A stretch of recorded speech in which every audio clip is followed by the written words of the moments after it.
It's kind of wild, right? How just one conflict in one tiny part of the world can start to pull apart the entire global economy. So, we're going to dive into that because what's kicking off in a single narrow strait of water? Well, it's sending shockwaves to pretty much every corner of the globe. Okay, get this $4 million. And no, that's not for a mansion or some tech startup. That is the new price tag for one ship to cross the Panama Canal, just to skip the line.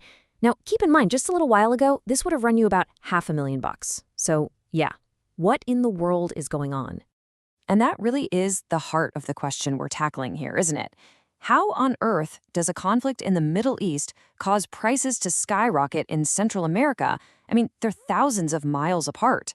Well, the answer, it really shines a light on just how fragile our whole interconnected system actually is. All right, Section 1, a world on edge. So, to really get why someone would pay $4 million for that canal trip, you've got to understand that it's not the real problem. It's just a symptom of a much bigger crisis that has frankly put the whole world on edge. So, the flashpoint, the absolute ground zero for all this, is the Strait of Hormuz. Think of it like a critical artery for global oil. And right now, it's being squeezed from two sides. You've got Iran blocking ships from the Gulf states, and at the same time, the U.S. is blocking Iran's oil tankers from getting out. With that artery pretty much clamped shut, the whole system is, well, it's starting to buckle. And if you want a sign of just how intense this pressure is, look at this. The United Arab Emirates, one of the wealthiest nations on the planet, is now asking the U.S. for help just to get their hands on U.S. dollars. I mean, think about that. Their oil can't get out, tourism is drying up, and now they're facing what's called a liquidity crisis. To put it simply, they're running out of cold, hard cash. Okay, Section 2, the exhaustion strategy. Now, none of this is happening by accident. This is all the result of two very deliberate opposing strategies. It's basically a massive, high-stakes game of chicken playing out on the world stage. So here are the two game plans, laid out side by side. In one corner, you've got the US and Israel. Their whole strategy is to basically exhaust Iran economically. The idea is to bleed them of cash so they just can't afford to fight. Then in the other corner, you have Iran. Their plan? Turn this into a global war of attrition. They're betting that they can hold out longer than everyone else, that eventually the rest of the world will get so fed up with the chaos that they'll force a deal. And from the US perspective, their plan seems to be working. The claim from the White House is that this blockade is costing Iran a staggering $500 million every single day. All that oil is just sitting there in tanks with absolutely nowhere to go. But this strategy goes way beyond just dollars and cents. Just listen to this quote. It's from a former Israeli security advisor. "We will strike the roads, the bridges, the power stations, and drinking water to make them thirsty. Then the Iranian people will hate their regime and bring it down themselves." I mean, that's chilling. It's a pretty brutal vision of that exhaustion strategy, right? Not just hitting the government's wallet, but aiming to unravel the very fabric of society, hoping the people themselves will rise up. Okay, moving on to Section 3, the global domino effect. So we've seen the standoff. Now let's talk about how it starts to knock over dominoes all across the globe. Because the consequences of this little game of chicken are starting to be felt thousands of miles away. 6 weeks. That's it. According to the International Energy Agency, that's how much jet fuel European airlines have in the bank. After those 6 weeks are up, planes could literally stop flying.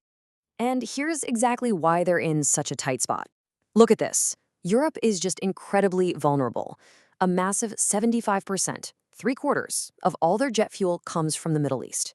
So, with the Strait of Hormuz blocked, that vital supply line is just gone. And we're not just talking about your summer vacation being canceled. This impacts military readiness, too. And this, right here, is where things can get really messy and really unpredictable. Because what we've seen throughout history is that when a crisis hits, when things we all need suddenly become scarce, all those nice ideas about international cooperation, they can vanish just like that. The rulebook gets tossed out the window, and it becomes every nation for itself. And if you want a jaw-dropping example of that, you don't have to look far. Check this out. It's from Boris Johnson's own memoirs. He says that during the COVID pandemic, he seriously planned to invade the Netherlands. Yeah, the Netherlands, a close ally. The goal? To seize their stockpiles of the AstraZeneca vaccine. And the plan was to use special forces disguised as civilians. So let me ask you, If allies are willing to do that over vaccines, what do you think happens when the fuel runs out? All right, let's swing back to the UAE for a second because their economic problems don't just stay in the UAE. For a lot of other countries, the UAE's stability is nothing short of a financial lifeline. And here's where you see those dominoes start to topple on a huge scale. A struggling UAE creates massive ripple effects. Why? Because of all the foreign workers there who send money back home. We're talking $25 billion a year to India, another $4 billion to Egypt. If the UAE's economy tanks and those jobs disappear, you're looking at major economic crises kicking off in those countries too. So Section 4 is called Israel's Yellow Line, and the idea here, according to the source material, is that while the whole world is distracted by this economic chaos, looking at fuel prices and shipping lanes, this fog of war is giving one country the perfect cover to pursue a strategic goal on the ground. So the source we're looking at claims that Israel has used this conflict to create something new, a yellow line deep inside southern Lebanon. And this isn't a one-off thing. It's apparently the fourth in a series. You had the red line, the UN's blue line, a theoretical litany line, and now this yellow line. Each one pushes the boundary deeper and deeper into Lebanon. It's a way of, changing the facts on the ground without making some big formal declaration. So what does that actually mean on the ground? Well, this new yellow line reportedly swallows up 55 Lebanese villages. 55. They now fall inside what Israel has declared its operation zone. And the source claims the people who lived there have been pushed out, and the area is, for all intents and purposes, occupied. All right, last section, who will break first? So when you put all these pieces together, the shipping crisis, the fuel shortages, the money problems, even these new lines on a map, what you get is a picture of our world that is, well, incredibly fragile. So what are the big takeaways here? What has this whole mess really shown us? Well, a few things. First, these maritime choke points, they hold an absolutely terrifying amount of power over the global economy. Second, even those super wealthy Gulf nations are surprisingly fragile. They're basically a one-trick pony when it comes to income.